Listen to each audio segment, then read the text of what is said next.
ng bayan, maasahan anumang panahon. Magandang oras po sa ating lahat. Narito na ang latest update sa lagay ng ating panahon ngayon at sa magiging lagay ng panahon sa susunod na 24 oras.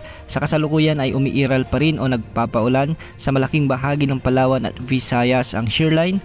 Samantalang northeast monsoon o amihan pa rin ang nakakaapekto sa nalalabing bahagi ng Luzon. Dahil nga sa umiiral na shearline ay asahan ang makulimlim o maulap na papawirin na may mga kalat-kalat na pagulan at isolated thunderstorms sa may Palawan kasama na ang buong bahagi ng Visayas. Kaya posible ang banta ng mga biglang pagbaha at pagguho ng lupa lalo na kung may mga katamtaman hanggang sa minsan ay malalakas na pag-ulan. Samantala sa buong Mindanao ay magiging maalinsangan naman ang panahon, ngunit magiging maulap ang mga kalangitan na may mga kalat-kalat na pagulan at thunderstorms. Ito ay dulot naman ng mainit na easterlies. Dahil dito, posible ang banta ng mga biglang pagbaha o pagguho ng lupa lalo na kung may mga katamtaman at kung minsan ay malalakas na pagbuhos ng ulan. Samantala, northeast monsoon naman ang nagdadala ng malamig na panahon sa may Cagayan Valley, Cordillera Administrative Region, Bicol Region, sa may Aurora at Quezon Province. Ang mga lugar dito ay makakaranas naman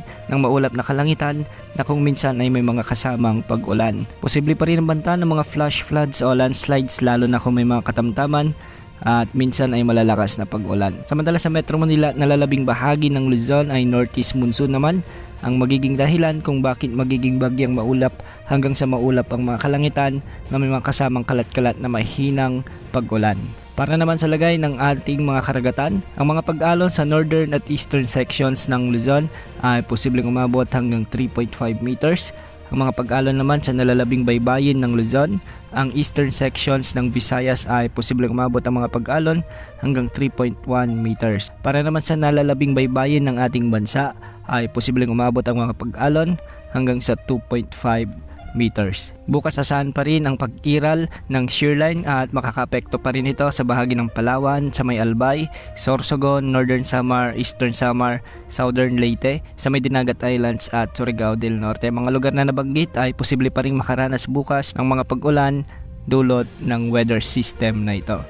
Samantala, wala pa rin tayong namomonitor na anumang sama ng panahon gaya ng LPA o potential na bagyo na posibleng pumasok sa ating area of responsibility sa susunod na 3 hanggang 5 araw.